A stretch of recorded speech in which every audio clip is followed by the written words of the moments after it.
Sa bahay ni Records, Sirwang Production, Samurai Pamilya. Ang awit na to para sa aming mga anak. Sana maintindihan nyo balang araw kung tulad namin ganitong ama. Kaya sana anak, papakinggan mo to.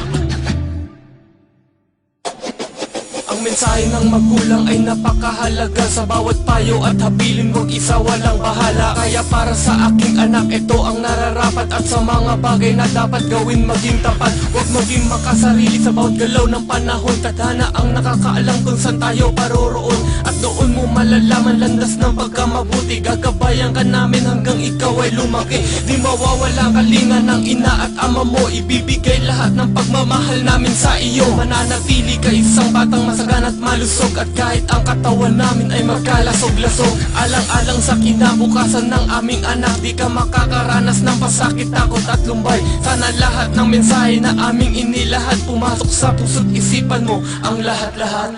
Anak ko, sana habang ikaw ay nagkakaisip, mapatawad mo ako bago tuluyang maiglip. At hindi ko na masilip mga bawat sandali, maging gabay para sa'yo, matama ang mga mali. Pero alam ko di ako magandang halimbawa, dahil sa pagkukulang ko sa'yo na di ko nagawa. Tanging hiling para sa'yo ay wag mo na akong tularan sa maling landas sa dating akin ang napagdaanan. At sana maunawaan mo kung bakit lumayo, para kumayod mabigay magandang bukas sa iyo. Ng paghihirap sa buhay ay di mo nadanasin, maging inspirasyon sa'yo sa bawat tatahakin. At lagi mong isipin may amang handa na sumugal sa bawat pagkakataon. Dahil sobra kitang mahal, isa sa may kapal ko na lamang ang bawat oras lang di na mapariwara at maligaw ng landas. Anak ko, sana balang araw maintindihan mo ang buhay na naibigay, sadyang napakagulo. Angat ko ang kinabukasan para sa iyo, at ang landas mo ay maging tuwid at hindi kagaya ko.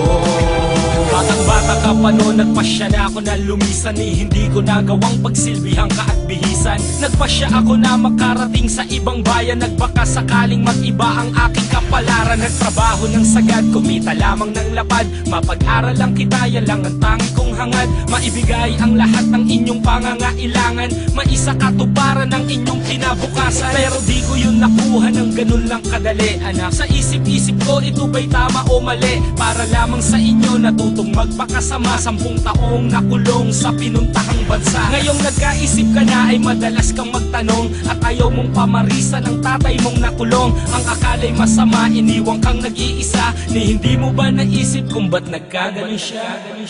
O anak ko, sana mapakinggan mo to balang araw. At kapag ang ama mo di na masikatan ng araw, at bago pa man mangyari nais kong ipadama ang pagsisisi, pagkukulang, kamalian ng amang isang katulad kong pinili ang landas na mag-isa. At sana sa paglaki mo hindi ka pa rin mag-iba. Huwag mong tularan ng yapak amang wala sa tabi mo, nang di nakita't nakasama dyan sa paglaki mo. Hiling ko ang patawad mo sa aking mga pagkukulang. Alam kong hindi ako naging mabuti na magulang, at nakuha pang lisanin para sa aking sarili. Dati yung naging ama, tumatayo na siyang haligi. Hiling ko lang sa'yo ang ina nyo ay alagaan, siya ang nanay nyo na di kayo pinabayaan. At sana balang araw ako pa ay makilala, walang kwentang ama na minsan tinawag nyo na papa. Anak ko, sana balang araw maintindihan mo ang buhay na naibigay, sadyang napakagulo.